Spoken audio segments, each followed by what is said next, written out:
At one particular time, I did talk about I did say Terence Crawford. Okay. Now, but what are we rating these fighters on? What are we rating these fighters on? Floyd Mayweather's eyeball test. That works for You're me. eyeballing these guys. You watch Terence Crawford. You know why he has a problem getting the other welterweights in the ring with him. So if he was pound for pound, Floyd was pound for pound. You or Floyd, who would have done that? Who would have won that? Me. Because I think Floyd at his best was a better defensive fighter than Crawford. Crawford's a better offensive fighter, but in those kind of matchups, I think defense usually beats the offense. Floyd Mayweather has just fired back at Terence Crawford during a live interview, declaring that he doesn't belong on the pound-for-pound list.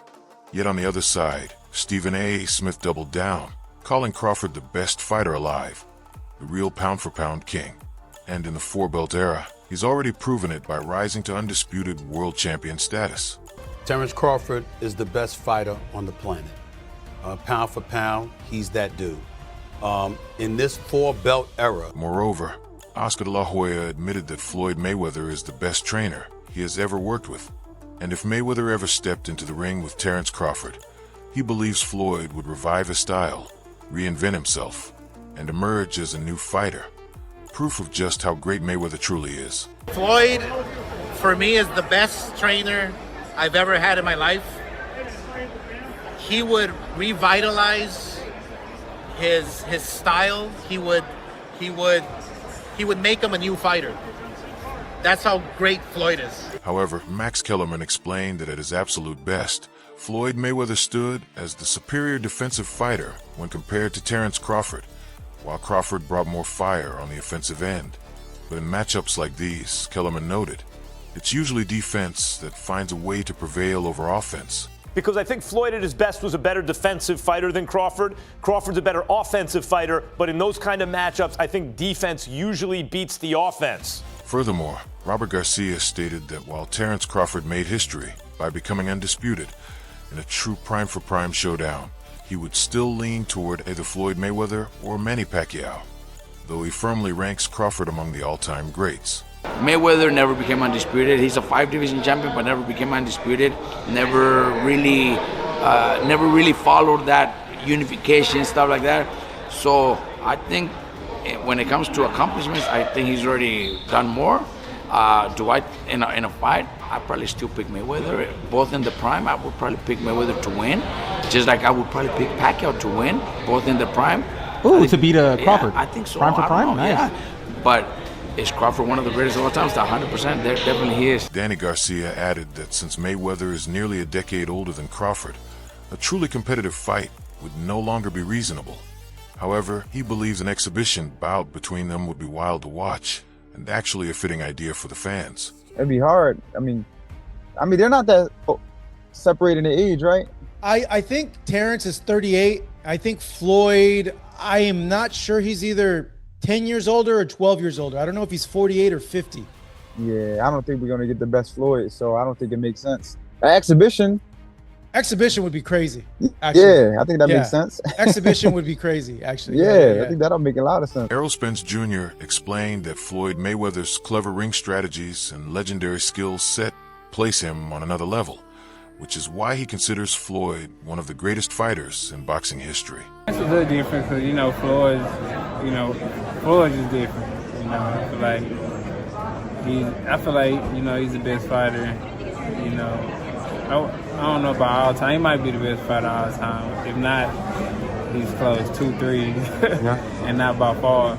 So it's just it's a little bit different things that Floyd does. And Floyd was a lot older when I sparred him, and it's just certain things that he does that that's really tricky. Like the guy we get in the clinch, he was like squeezing my nose, and so I couldn't breathe and stuff like that. So it's just certain things that he do in there.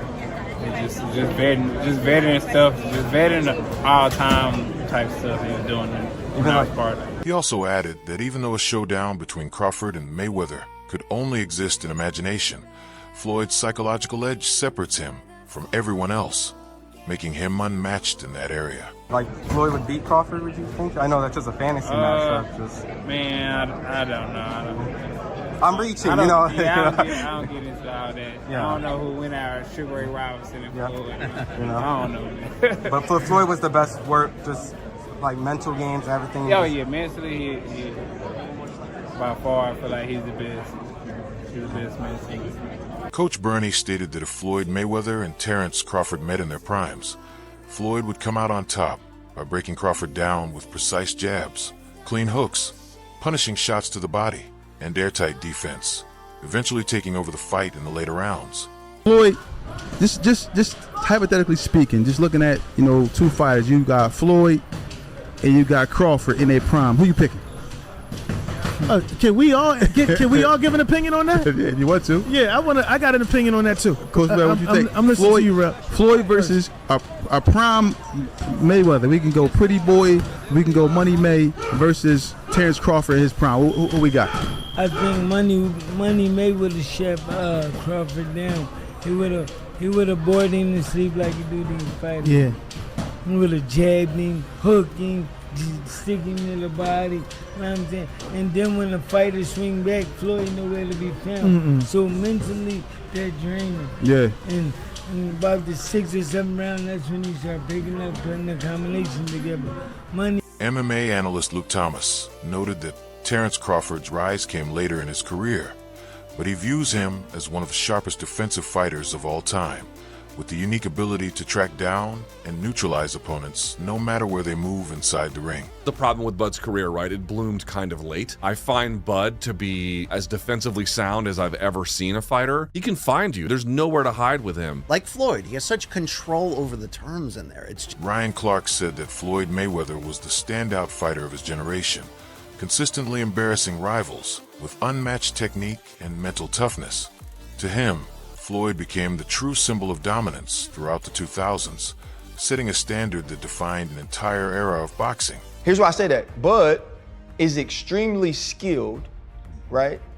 Yet not as skilled as Floyd Mayweather. Floyd Mayweather made people look foolish, right? And so if I had to say who's the greatest I've seen, and Bud said it, right? The best of an era and the best of an era, it's Floyd.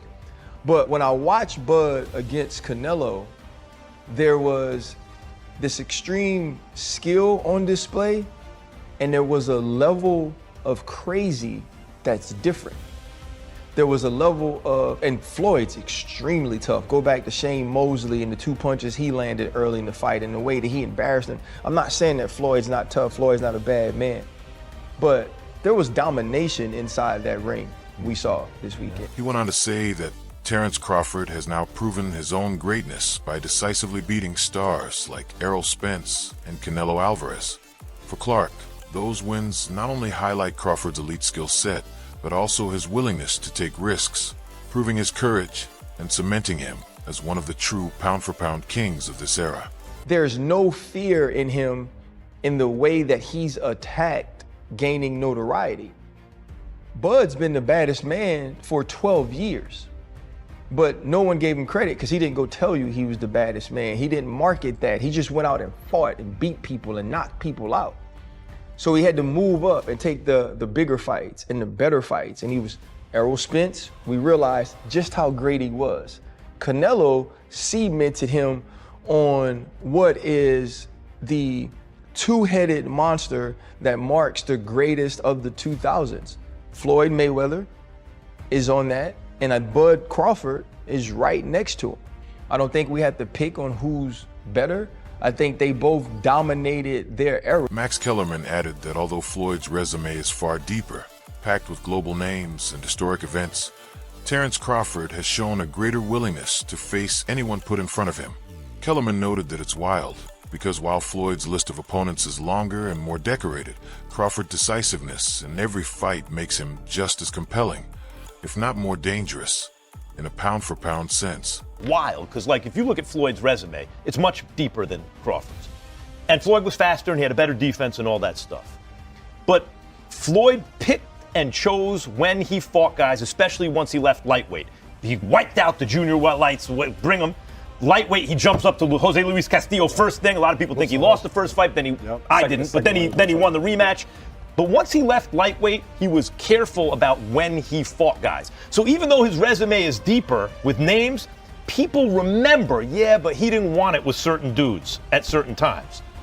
Crawford, we all witnessed, even though the resume is thin in certain ways, he wanted it with everyone the whole time. Oh, yes. That makes a difference to Jeff Mayweather highlighted Floyd Mayweather's victory over young Canelo Alvarez as clear proof of Floyd's brilliance in the ring, while also noting the early signs of greatness that Canelo would later fulfill in his career. Well, also if we remember, Canelo at that time was a razor-thin decision. Floyd won, majority decision.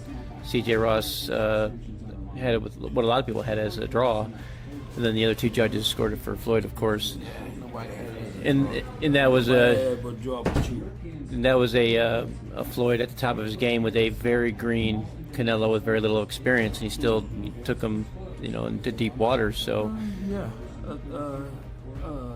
What was Canelo? What, 20-something? 20 what? 23? 25? Yeah, he was. Very, very young in the game, obviously.